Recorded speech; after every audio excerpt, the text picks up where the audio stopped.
Hello, everyone, and namaskar. So today's podcast is a continuation of the reading of the book titled Ashutosh Baba, Memoirs of Acharya, Ramananda, Avadhuta. And today's story is titled Breaking Danuka's Bow. In the summer of 1968, the Brahmaputra River in Assam flooded, and thousands upon thousands of people were left without shelter or resources, most of them stranded on the banks of the river. I was working for the Ananda Marga Universal Relief Team, AMERT, at the time, and Baba sent me there to do relief. At that time, there were very few Margis in Assam, and AMERT was without funds.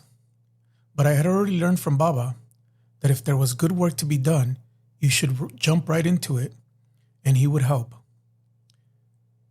When I arrived in Guwahati, I went to the quarters of one Margi who worked for the railway company. He agreed to put me up and help me with my work. I called the meeting of the local Margis and explained what I wanted to do and what help I needed. Above all, I needed materials and money so I could begin distributing food and blankets to the refugees. The Margis themselves had no money, but they were enthusiastic about helping. At first, we went into the streets trying to collect money, but the response was meager, and I became desperate. People were suffering, and time was of the essence. After 2 days, the Margi suggested that I approach one Marwari businessman, Mr. G.R. Danuka, who was reputed to be one of the richest men in the entire state. He was also said to be a religious-minded man who led a principled life. We went to see him that very same day, but there were a lot of hoops to jump through. He was a very important man in Guwahati, the head of a large organization. You could not simply walk up and get an appointment. At first, his people told me that he wasn't there, but we persisted, and eventually someone agreed to take a note to him. I wrote the note, and he sent back a message that he was busy at the moment, but that we could come to see him the next morning. Early the next morning, after finishing our spiritual practice, I and 5 Margis went to see him. He had finished his morning prayers when we arrived, and when he was informed that we were there, he asked us to be let in at once. He was very gracious and well-mannered. He brought chairs for us and asked us how he could help. My Gurudeva has sent me here from Ranchi to do relief work, I told him. Thousands of people are living on the riverbank under miserable conditions without any food or shelter. I want to help them. I was surprised by his response. He agreed to help us without any hesitation whatsoever. Tell me what you require, he said, and what you plan to do.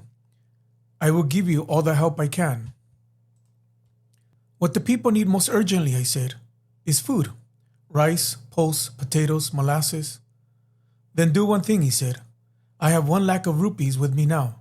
Take it and start your work. If you need more later, then come back and see me. I felt like Baba was speaking through this man's mouth. I told him that instead of giving us money, it would be better if he bought the supplies, since he was a businessman and was far more experienced in these matters. If he could also supply some trucks, I said, then our people could accompany those trucks and begin the distribution. He was impressed by my suggestion. Then I will give you 20,000, he said, so that you don't have any difficulty moving around and getting your work done. I have my contacts in Dubari and other places. I will tell them to give you everything you need, including 20 trucks and enough assistance to help you load and unload them. Even if it is more than 1 lakh, it doesn't matter. Select the places where you want the materials delivered, and I will make sure they get there. I will also place a house at your disposal for you to use as your center. I was stunned. 20 trucks full of relief materials. We were only 5 or 6 Margis, but everything was taken care of for us. We selected 5 or 6 places as distribution centers, with 1 Margi to oversee the work in each place. And when we reached those places, the trucks were already waiting for us, under the banner of Amrit. From there, we started distributing the materials, mostly on boats, since access to the people was difficult by any other means. Later, when I met Mr. Danuka again, he told me that the money had not been his. It had been sent to him for the flood victims by his friend Hanuman Prasad Podar, the owner of the Gita Press in Gorakhpur. I wanted to give it to some religious society, he told me, but I couldn't decide which until I saw you. The moment I saw you and saw how sincere you were, I had the feeling that the money had been specifically for you. Our relief operations lasted for 1 month. We had great success and garnered much attention from the media. When I returned to Ranchi, Bishokananda, Baba's PA, sent me right away to Baba's room to give him the good news.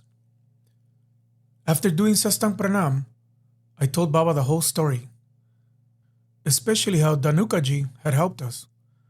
Baba asked me to use his full name. I said it was G.R. Danuka.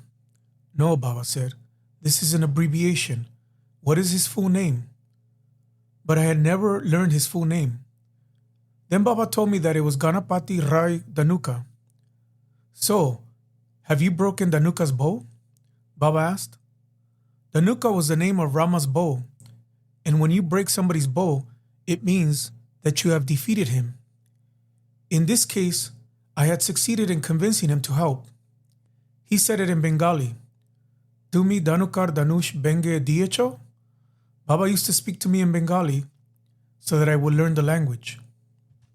August 1968. This next story is titled Saving Indira Gandhi.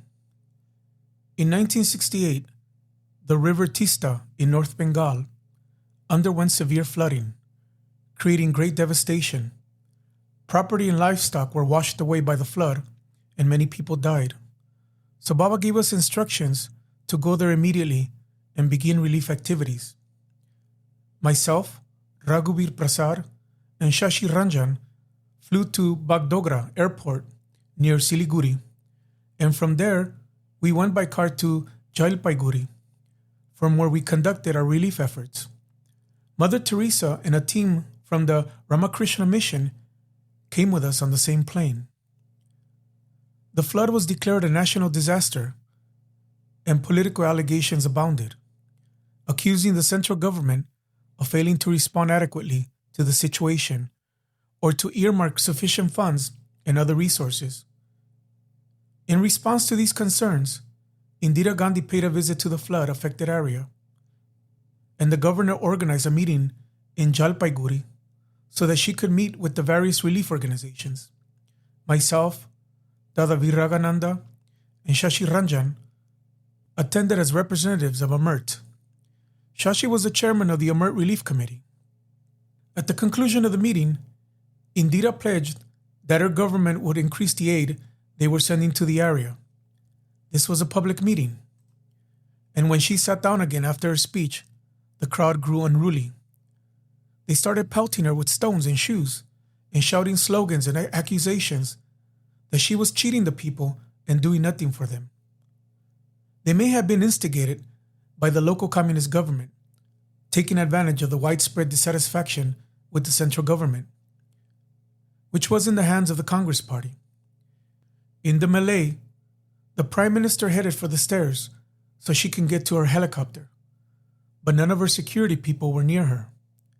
I was standing on the dais next to the Governor of Bengal, Mr. Dharmavira. With the crowd surging toward her, I knew I had to do something to shield this woman from harm.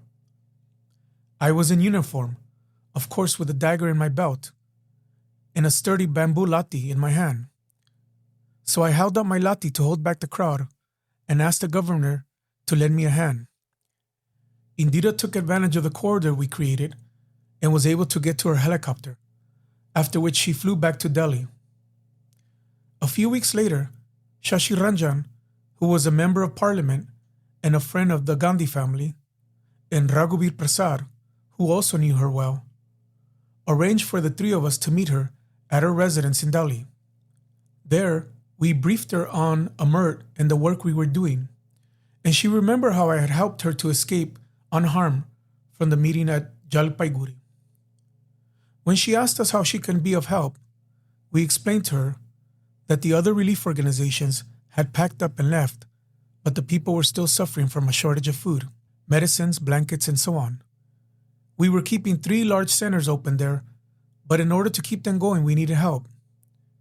She responded by allocating 125,000 rupees from the Prime Minister's Relief Fund. Earlier, the governor had also given us 10,000 rupees. October 1968. This next story is titled, Baba Helps a Needy Cause. Baba used to give personal donations to poor people and needy institutions out of the money he would get from the royalties of his books. He would receive a certain percentage from these sales, and he would earmark those funds for the very needy. One day in Ranchi, Baba was reading the newspaper. It was only in later years that he would send people into Baba's room to read the newspaper to him, after his eyesight deteriorated due to the poisoning. There was a notice in the paper that day about a school run by the Brahmo Samaj that was in dire straits. The school building was falling apart to the point that classes could no longer be taught in many of its rooms. Thus, the society was soliciting funds to help with its repair. The next morning, Baba took his royalty money with him, the money he received from the sales of his books, and asked his driver and security personnel to take him to that school before proceeding with his morning fieldwalk. When Baba entered the premises, the principal and staff were astonished to see him and his entourage.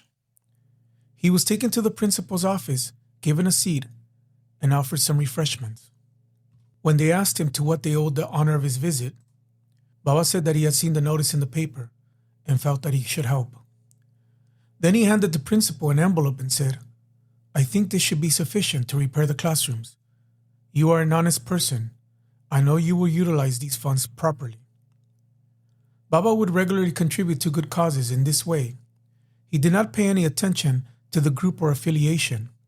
If the cause was good and the need was great, he was always ready to help. 1969.